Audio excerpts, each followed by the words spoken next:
Halo, Assalamualaikum warahmatullahi wabarakatuh. Selamat datang kembali di Haryana Official. Bapak semuanya, gimana kabarnya ini hari? Semoga sehat selalu di perantauan, amin.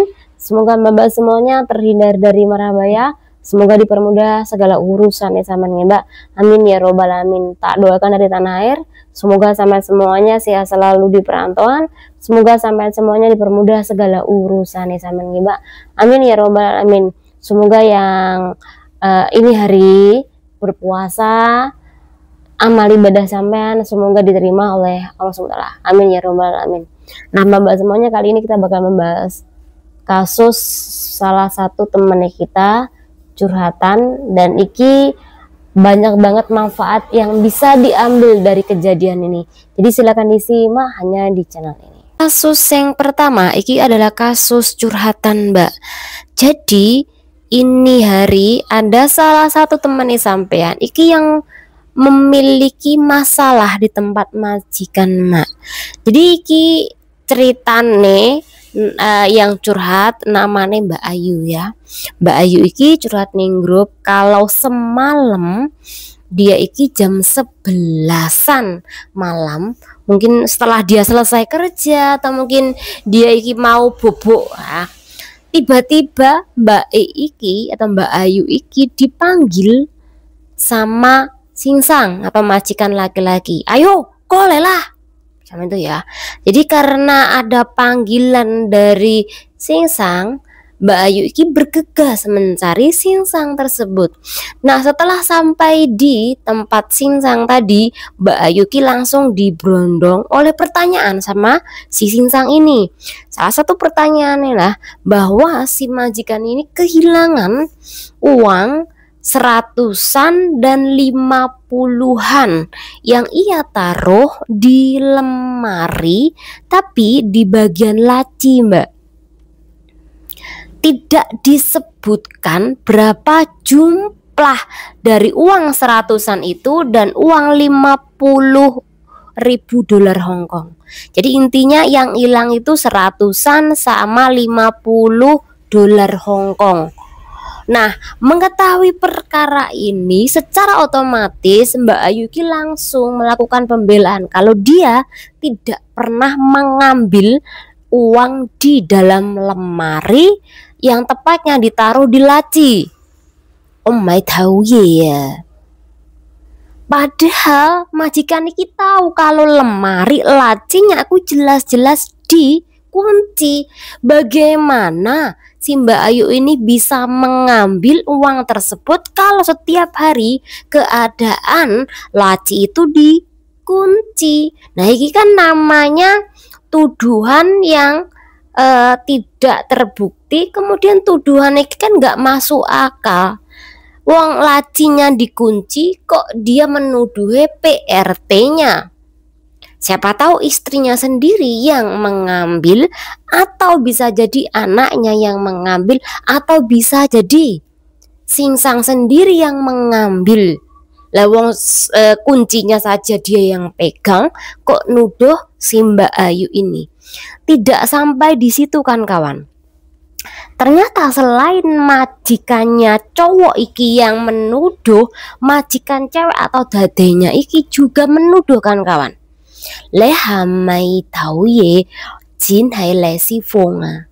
Jadi ada nih lesi-lesi yang dimana iki turahan kelebihan dari bodo Cino. Jadi di situ majikan memiliki lesi yang banyak banget, yang dimana uangnya iki belum diambil. Jadi ada lesi milik dade yang hilang, iki juga dituduhkan kepada si Mbak Ayu kalau Mbak Ayu iki mencuri lesi si majikan cewek tadi. Selain tuduhan dari majikan cowok kehilangan, koran katanya uang 100-an dia hilang, uang 5.000-an dia juga hilang. Kok 5.000-an sih? 50 dolar Hongkong juga hilang. Jadi menghadapi si kasus seperti ini Mbak Ayu bingung. Apalagi itu ada dua pilihan yang harus Mbak Ayu pilih. Kamu mau mengganti uang tersebut yang kamu ambil, atau saya laporkan kamu ke kantor polisi? Jadi dua-duanya kui pilihan gak ada baik-baiknya mbak. Satunya disuruh ganti padahal kui gak maling. Satunya lagi, kalau kamu gak ganti aku laporkan kamu ke kantor polisi. Jadi Mbak Ayu ki dalam kasus ini bingung apa yang harus dia ambil tindakannya, apa dia mau mengganti, apa dia itu harus pergi, atau dia merelakan dibawa atau digelandang ke kantor polisi. Mungkin mbak-mbak memiliki pemikiran nantinya sama dengan aku, silahkan komen. Oke, aku setuju deh. Oke, kita bakal membahas tentang kasus iki pelajaran, dan kemudian ada sedikit saran buat sampean-sampean ketika di luar sana mengalami kasus seperti Mbak Ayu ini. Jangan sampai ada kasus Ayu-Ayu ya lainnya lagi ketika menghadapi bos model seperti ini. Oke, jadi setelah aku baca statusnya Mbak Iki, curhatan Mbak Iki, ada sesuatu hal yang menggelitik Mbak, yang dimana aku menemukan sebuah komentar. Komentar itu salah satunya bahwa, Mbak, setelah aku terawak memakai mata batin, iki majikan sampean, kui kayae kalah main judi slot. Jadi karena dia kalah main judi slot, alhasil bagaimana dia mendapatkan uang? Yaitu ketika dia mendapatkan uang kembali, pengen dapat uang kembali dengan cara melakukan manipulasi, menuduh PRT-nya si Ayu iki mengambil uang mereka. Jadi memang dia kalah bangkrut dalam judi, akhirnya dia pengen main judi lagi, tapi nggak punya uang, alhasil dia melakukan tuduhan maling kepada PRT-nya Mbak Ayu tadi. Jadi kui terawangannya salah satu temennya kita mbak.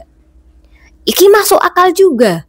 Ada nih majikan yang dimana nggak punya duit nih, males ngambil uang di bank, males nih minta uang kepada mungkin emaknya dia, anaknya dia. Alhasil dia iki melakukan kebohongan seperti ini, yaitu menuduh cece-nya mencuri, kemudian dikasih dua pilihan, kamu kembalikan uangku atau kamu laporkan polisi. Ya kalau cece-nya kui bodoh mungkin langsung mau menggantikan. Iya kalau totalnya cuma 1.000 kui mending. Kalau sampai 3.000 gimana? Pada awal tuduhan kui disuruh ganti 3.000 sampai 5.000. Nanti ke depan nih ketika dia kalah main judi lagi, dia melakukan kasus yang sama, nuduh PRT-nya ini melakukan pencurian, suruh ganti lagi. Dan kui bakal dia lakukan kembali berulang lagi. Apa yang harus Anda lakukan di tempat majikan? Jangan mengaku ketika Anda kui tidak maling duit atau barang. Jangan mengaku yo, dan jangan pernah mau mengganti uang tersebut, karena pasti ke depannya sampean bakal disuruh ganti lagi. Yang ketiga, ketika Anda disuruh keluar kan, iki kan Mbak Ayu kan disuruh keluar dulu kan oleh majikannya.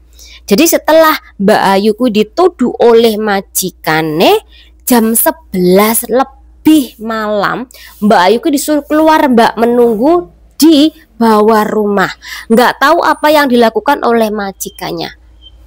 Intinya kalau Anda mengetahui disuruh keluar jam itu, itu hari juga disuruh menunggu, mungkin majikan mau mencari barang tersebut atau majikan mau mengerjain Anda. Sekali lagi, kalau Anda sudah kembali ke rumah majikan, kalau Anda ngelihat barang-barang Anda ku yang tadinya tertata rapi kemudian amburadul karena majikan mencari uang atau barang, sampean kalau menemukan barang atau uang tersebut atau ada lesi yang bukan barang Anda, milik Anda, jangan Anda pegang, biarkan saja, biar majikan Anda kui yang menggeledah sendiri, menemukan barangnya sendiri. Ketika Anda memegang barang dia, ketika majikan kui memanggil polisi, kui ada sidik jari sampean mbak. Kalau sudah ada sidik jari sampean, Anda nggak ngambil, Anda bakal kena nantinya, karena ada sidik jari sampean. Iki yang saya sarankan buat sampean-sampean. Oke, iki dikunci mbak ya. majikan Anda menuduh Anda, majikan cowok, majikan cewek menuduh Anda. Di situ ada nggak sih orang lainnya lagi? Contoh anak majikan, contoh emak bapak majikan, ada nggak sih? Bisa saja mereka yang ngambil, Mbak. Ada nggak sih CCTV di tempat sampean? Kalau nggak ada, memang kemungkinan kecil sampean akan bisa membela diri Anda sendiri. Tapi Anda tetap menggunakan hak untuk diam dan tidak mengaku apapun yang ia paksakan kepada Anda. Ojo sampai terpengaruh, kuwi pesen saya, nggih. Itu langkah pertama. Langkah kedua, jangan panik. Santai Mbak, jangan tegang. Semakin Anda tegang, semakin Anda panik, semakin Anda bingung, semakin Anda menangis, ini menjadi senjata buat majikan itu melakukan hal yang sama nantinya. Oh, ceceku lo tak tuduh seperti ini. Jadi santai aja. Tanyakan sama majikan, di mana kamu menaruh uangnya, berapa totalnya. Saman harus tahu Mbak, total uang itu ada berapa.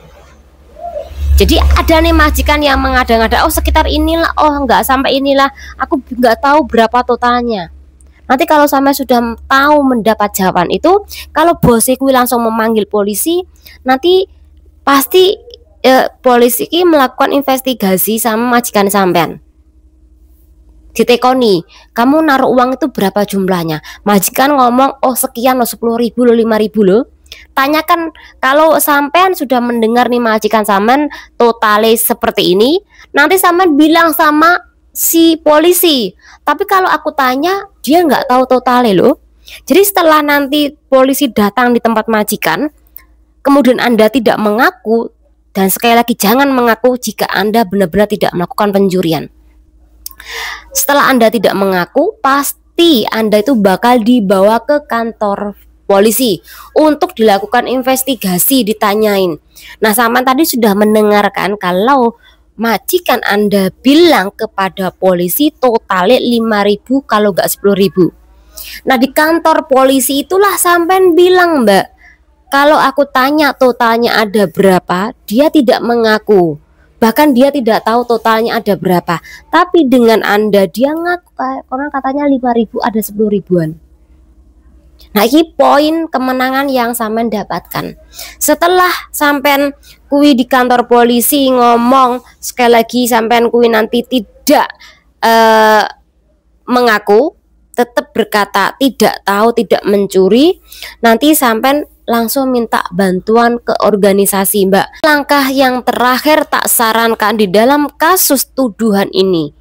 Jadi ketika Anda dituduh di tempat majikan, yang pertama tadi harus sampean gunakan, yang kedua tadi sarannya harus sampean gunakan, hati-hati, bisa saja itu jebakan. Kalau sampean sampai dipanggilkan polisi, udah Mbak, putuskan kontrak kerja. Kalau perlu sampean bayar sama si majikan itu, langsung itu hari keluar, atau menginterminate sampean atau menginterminate majikan. Jangan sampai Anda bertahan di situasi ini. Jika sampean terjadi apa-apa, sampean yang rugi, yang namanya nasib kui nggak tahu, yang namanya tiba-tiba sampean membuat kesalahan, nggak mencuri tapi sampean pegang barang majikan, kui juga nggak tahu ke depan nih. Jangan sampai Anda rugi, akhirnya Anda di penjara padahal Anda tidak melakukan pencurian. Jadi putuskan kontrak kerja ketika majikan menuduh Anda mencuri itu hari, kemudian langsung memanggil polisi padahal sampean tidak melakukan perbuatan itu. Karena ketika sampean kui bertahan, ujung-ujungnya majikan pasti bakal sering marah terus sama sampean, Mbak. Sering nggak suka sama sampean. Ada aja hal yang mana agar sampean kui keluar itu hari, Mbak, agar sampeanku yang memutuskan kontrak kerja. Jadi dari kasus ini moga sampean paham nggih. Oke, kemudian kita bakal beralih ke kasus selanjutnya, atau mungkin kasus besok aja yang kedua ya. Karena menurut aku ini kasusnya lumayan panjang juga. Semoga bermanfaat channel dari. Wassalamualaikum warahmatullahi wabarakatuh. Hati-hati buat kawan-kawan semuanya. Semoga mbak-mbak semuanya terhindar seperti kasus-kasus Mbak Ayu ini, jangan sampai. Karena Saman nggak nyaman kalau dituduh diawasi di tempat majikan. Semoga bermanfaat channel diri. Wassalamualaikum warahmatullahi wabarakatuh.